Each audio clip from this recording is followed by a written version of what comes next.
محمد عبد الله عبد الرحمن عرو وكلكي dambe maanta hoygiisa magaalada Hargeysa warbaahinta kula hadlay ayaa waxa uu dhaliilo xooggan u jeediyay xukuumadda madaxweyne Biixi gudoomiye Ciro ayaa sheegay muddo 2 sano oo madaxweyne Muuse Biixi Cabdi uu hayay talada dalka inay ku goobeen shacbiga Soomaaliland waxa ka muuqda rajo xumaan baahsan iyo dayow aanay garanaynin meel lagu wado maanta cabashada iyo yuhun xumaanta waxa ka sinmay dadkii doortay Muuse iyo kuwii aan dooran u adeegsiga awoodda qaranka dana shakhsi ah oo ay ka mid yihiin dhulboob iyo ganacsi gaar ah toddoba caadaysiga ku tumashada xuquuqul insaanka caburinta xorriyadda saxaafadda madaxa bannaan xadhigga joogtada ah ee madaxda axsaabta iyo muwaadiniinta kala duwan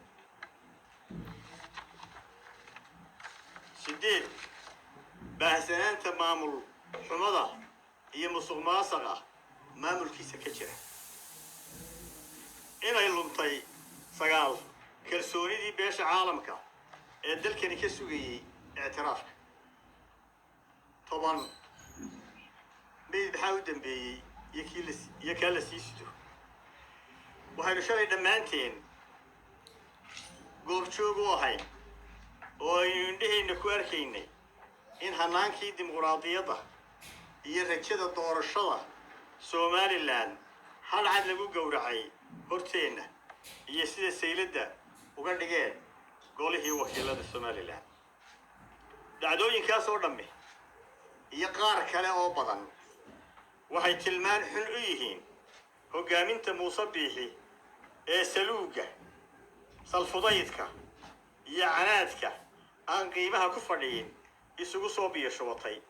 isla markaana marag cad u yihiin tala xumada hoggaanka maanta jira haddii aynu sidaa ku sii soconno waxa jiritaanka Somaliland laga dooni doonaa qarannimadeeda meel fog ilaahayse kama dhigo walaalayaal haddii aan u soo noqonno ceebtii iyo foolxumadii shalay dhacday ee ahayd inqilaabkii golaha iyo afduubkii sharci ee la sheegtay in lagu ansixiyey xubnihii xeerka xaaraantinimeeyey ka mid noqoshadooda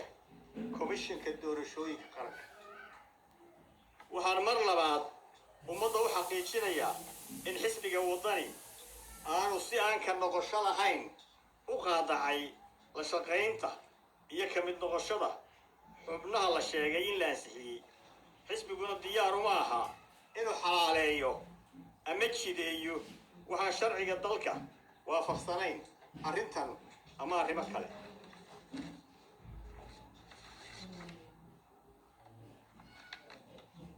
waxaan ummadda u sheegayaa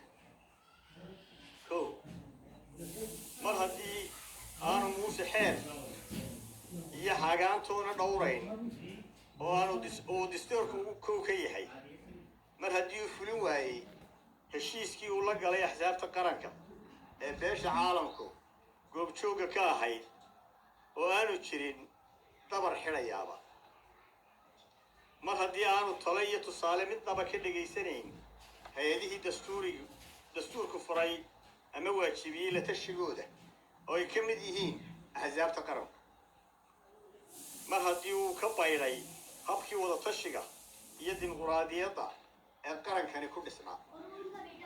mar haddii uu dhaqan iyo yool ka dhigtay kala qaybinta iyo kala irraynta bulshada reer Somaliland ee midka ahayd waxaanu Muuse xasuusinaynaa inaanu dalkan xoog ku qabsan kuna haysan karin haddii uu ku sii wado caragsiga iyo sharci jiirka waxaanu u sheegaynaa inaanaan taag iyo talo midna u waayin toosintiisa ee aanu ku dhaqaaqi doono tallaabo kasta oo qarankan lagu badbaadinayo waxaan shacbiga Somaliland ee sharafta leh u soo jeedinayaa inay ilaashadaan midnimadooda wadajirkooda iyo amnigooda isla markaana diidaan kuna gacan saydhaan kala qaybinta iyo iska horkeenka shacbiga reer Somaliland ugu dambayn waxaan mahadnaq ballaaran soo jeedinayaa taageerayaasha xisbiga waddani guda iyo dibadba waxaan farayaa inay u diyaargaroobaan halgan adag iyo hawl culus oo dalka lagaga badbaadinayo maamul xumada muuse biixi